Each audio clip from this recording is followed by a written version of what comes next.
Newport News, Virginia. APA single vote may spell the end of Republican control in Virginia's House of Delegates. A Democratic challenger appears to have won a recount on Tuesday by one vote, putting the partisan balance in the House at a tie. It would mean a rare power-sharing agreement may have to be brokered. Shelley Simons beat three-term incumbent Republican Del. David Yancey in the 94th District in Newport News, 11,608 to 11,607, in a dramatic cost-long recount that ended only after the precinct ballots were exhausted and provisional ballots were examined. The recounted votes still must be certified by a court on Wednesday, although officials said they expected that no ballots would be challenged. Simons, a school board member, had initially appeared to lose November's election by just 10 votes. Simons' recount victory in this mostly blue-collar district is an aftershock to the Democratic quake that shook more affluent areas in Virginia's elections.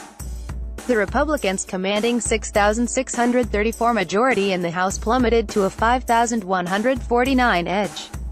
It's now split 5,050 with Simons' apparent win. The recount was one of four scheduled for House races that ended with extremely tight margins. The 94th District had by far the slimmest vote difference, and the biggest chance of flipping. Last week, Republican Del. Tim Hugo held on to his seat in Fairfax County after a recount had a marginal impact on his 100-plus vote lead. Two more recounts are set to take place on Wednesday and Thursday for districts in and around Richmond and in the Fredericksburg area. We're now 5,050, Gov. Terry McAuliffe told the Associated Press. And we won it by one vote. Don't tell me that every vote doesn't count.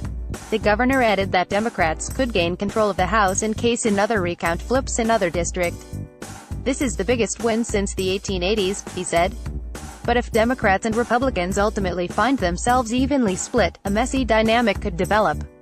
The parties may have to compromise just to elect a speaker and assign committee chairmanships. In a statement Tuesday afternoon, the House Republican leadership congratulated Simons and appeared ready to compromise. The GOP has controlled the House for 17 years. We stand ready to establish a bipartisan framework under which the House can operate efficiently and effectively over the next 2 years, the statement said. House Democratic leader David Toscano was optimistic in a phone interview. He said the House has an unprecedented opportunity to do some creative things in an era of toxic politics and do something special. But Toscano said many questions remained about how a split House will lead, including how committees will be picked. The last time Virginia's House was evenly divided was 20 years ago, when the parties reached a power-sharing agreement. But if no agreement can be reached, prolonged chaos could ensue. Politics is a lot more partisan today than the last time we were in a comparable situation, said Stephen Farnsworth, a political science professor at the University of Mary Washington in Fredericksburg. It's probably a recipe for gridlock. Simons said she was optimistic that lawmakers could find compromise and get things done in Richmond despite a split chamber.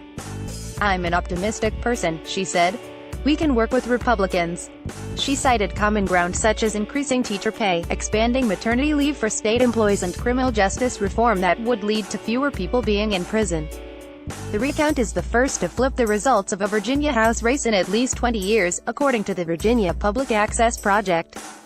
Quentin Kidd, a political science professor at Christopher Newport University in Newport News, said the district was far less affected than Northern Virginia by the wave of sentiment against President Donald Trump.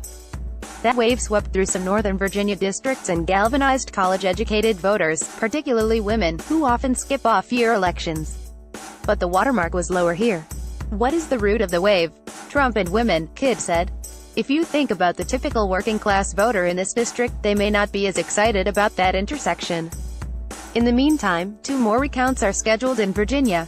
The Democratic challenger leads by 336 votes in the 68th House District in and around Richmond, where ballot counting begins Wednesday.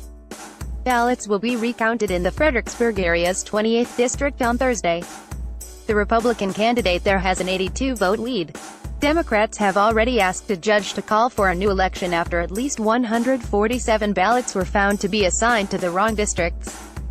_____. Associated Press White House reporter Ken Thomas contributed to this story from Washington.